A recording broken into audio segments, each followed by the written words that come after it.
silly me. I put it back together. I forgot about putting the shaft back into the unit. So I'll make amends on that. As this has the head unit all installed in the cable in the right spot.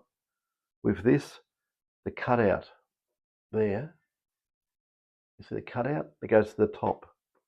And I've loosened all the screws off. I don't have to undo them all the way.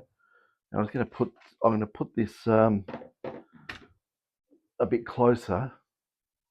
So what you do is you have it open a little bit like so. You don't need it much.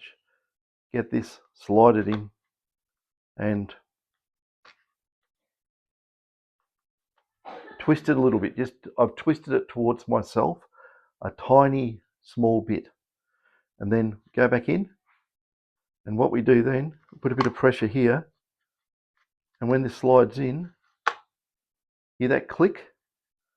I was putting a tiny bit of pressure on this part, just holding it together, and when you can't move it, when you're holding it here, it's in the right position.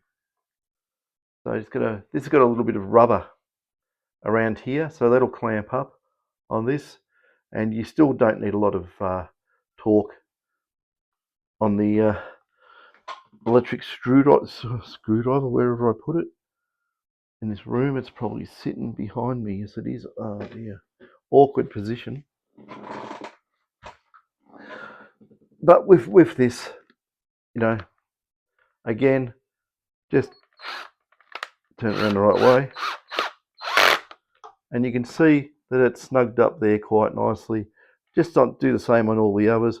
Keep your hand on it, hold the pressure while you do this.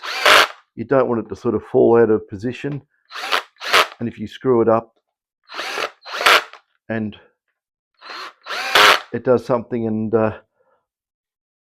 screws in the wrong position. But as like those screws haven't fallen out because I have just unnipped them a little bit.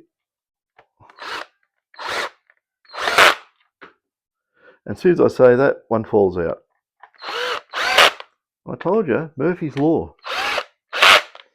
Okay, going to dive down here and get that one that fell out. Obviously, I had undone too much of the thread.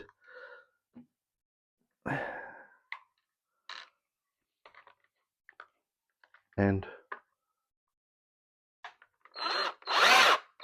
there we go. So that's that unit done, back together properly. I don't think I have to show you how to drop the coil cable in. I think it's pretty self-explanatory. There's a big hole down there, right? And just drop the coil cable down there with the rest of the shaft assemblies. So it's ready to go back together.